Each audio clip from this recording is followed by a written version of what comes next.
Bonjour à tous, bonjour à toutes, bienvenue dans 5 minutes pour me faire du bien.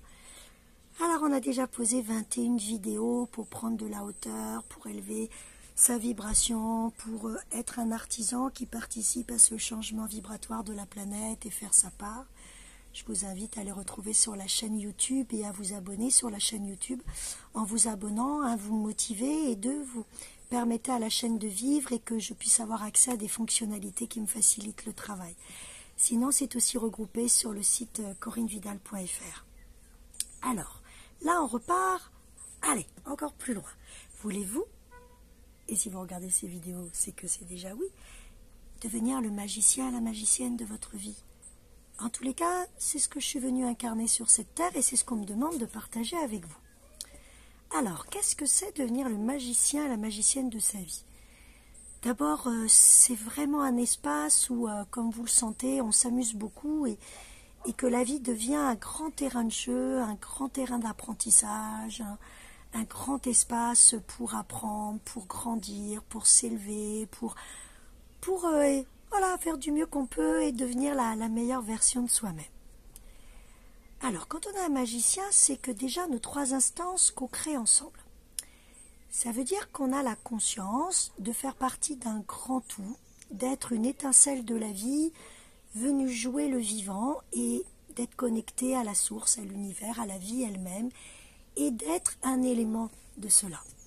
Alors, il y en a qui commencent par ce chemin-là, qui le savent, qui le sentent, qui sont nés avec ça.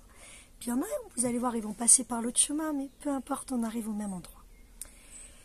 Et puis il y a d'autres personnes qui véritablement commencent par sentir qu'ils sont des êtres incarnés, des êtres qui sont là, et avec voilà, un cœur grand ouvert naturellement, qui sont bienveillants, qui ont beaucoup de sensibilité, qui ont vraiment envie de donner au monde le maximum de ce qu'ils peuvent. Et souvent ces personnes, elles rentrent par là, et puis tranquillement elles se connectent à ce quelque chose de plus grand. Peu importe le chemin que vous avez pris, il nous ramène au cœur, il nous ramène à la 3e instance, puisque nous sommes ces 3-là. Nous sommes à la fois une étincelle du vivant, venue jouer, goûter, savourer la vie, et nous sommes cette unité, nous sommes ce sacré à l'intérieur qui a tous les possibles, tous les potentiels. Mais nous sommes sur Terre,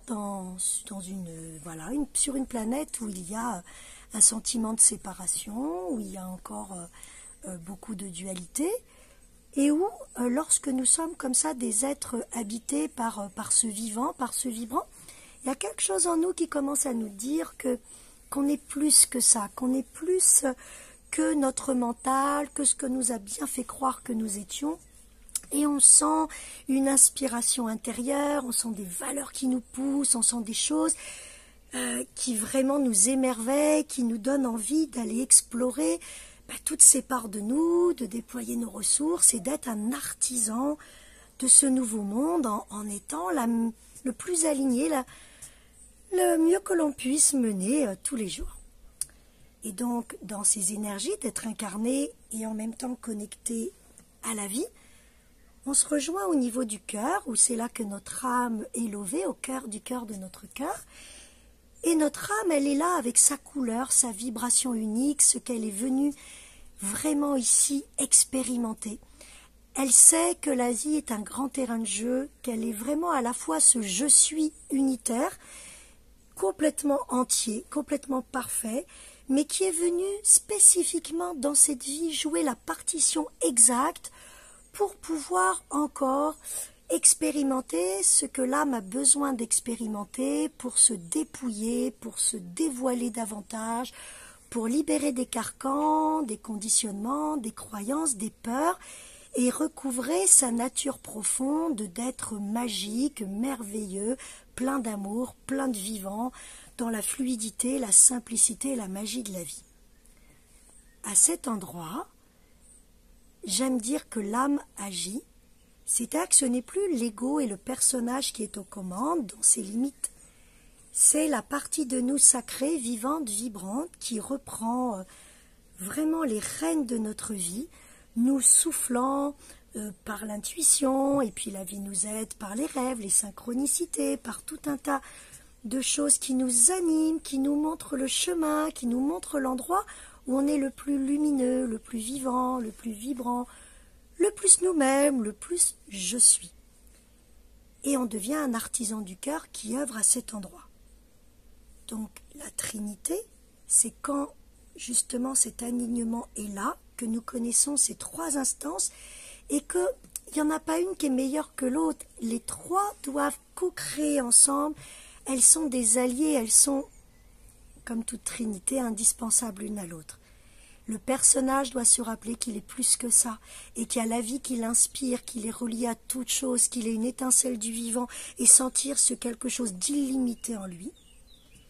Et puis il a besoin d'œuvrer à partir du cœur pour faire du mieux qu'il peut entre ces deux instances. Et puis la vie, elle a besoin du personnage pour se goûter. Elle est toute chose, elle est énergie, elle est pure information, pure énergie. Et pour pouvoir se goûter, pour pouvoir vivre, pour pouvoir savourer la vie, pour pouvoir expérimenter, pour pouvoir jouer, elle a besoin de rentrer dans un corps, de prendre l'apparence d'un personnage pour pouvoir vivre exactement, parfaitement ce que le personnage va vivre, quel que soit ce qu'il va vivre, dans la perfection la plus totale de ce qu'il vit, comme un terrain de jeu, un terrain d'expérience. Alors déjà, mettre de la magie dans sa vie, c'est accepter de jouer le jeu de la vie, accepter que tout est apprentissage, tout est leçon, qu'il n'y a ni bien ni mal, qu'il n'y a pas de mauvaise ou de bonne voie. Il y a tout simplement un terrain d'exploration de ce « je suis » qui va s'expérimenter dans la matière avec toutes les limites, tous les filtres, tous les voiles de la matière. Mais justement, c'est ça le jeu.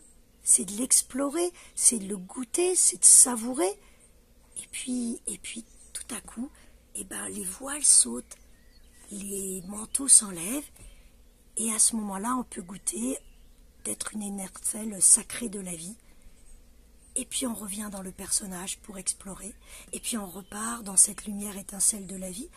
Et tout ça, à la longue, ça s'aligne, ça s'assemble, ça s'accorde, et c'est de plus en plus stable, c'est de plus en plus là, c'est de plus en plus sans jugement, c'est de plus en plus vraiment dans le cœur. L'ego devient vraiment un serviteur de l'âme, et nous devenons tout simplement des artisans du cœur et de l'amour qui acceptons de jouer le jeu de la vie, et surtout qui acceptons de vivre.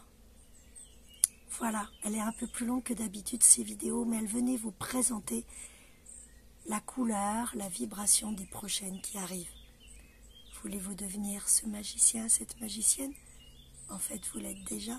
C'est juste à vous de décider d'activer la baguette ou pas. À bientôt.